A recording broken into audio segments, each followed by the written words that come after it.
एक तिसरी भाषा हिंदीच्या नावानं लादली जाते। हे ओझं आमच्या मुलांना पेलवणार नाही अशा सर्व भाषा तज्ज्ञांचं मत आहे। फक्त महाराष्ट्रात नाही तर या देशातल्या अनेक राज्यातून ही भूमिका आहे।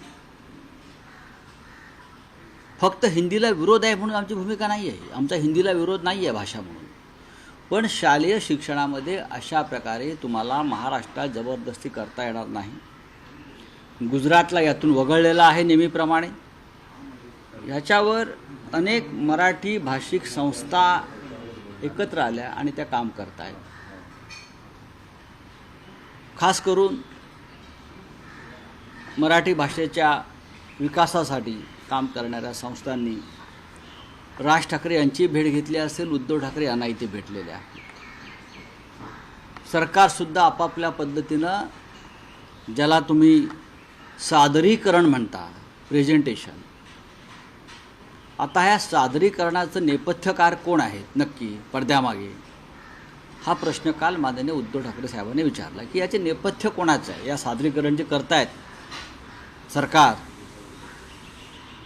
ह्याविषयी नक्कीच राज ठाकरे यांनी एक कडवट भूमिका मांडली। तीच भूमिका माननीय उद्धव ठाकरे यांनी मांडलेली आहे।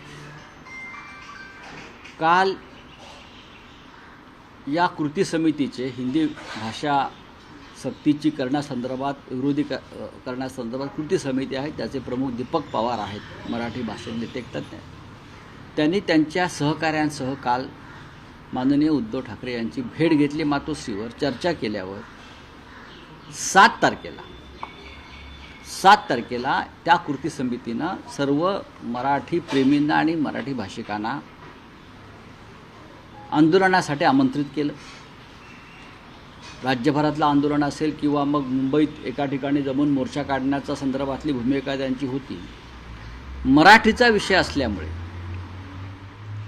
मराठी भाषेवर लादणाऱ्या हिंदी सक्तीचा विषय असल्यामुळे काल तात्काळ पत्रकार परिषद घेऊन शिवसेना पक्षप्रमुख उद्धव ठाकरे यांनी त्या कृती समितीच्या आंदोलनाला पाठिंबा दिला।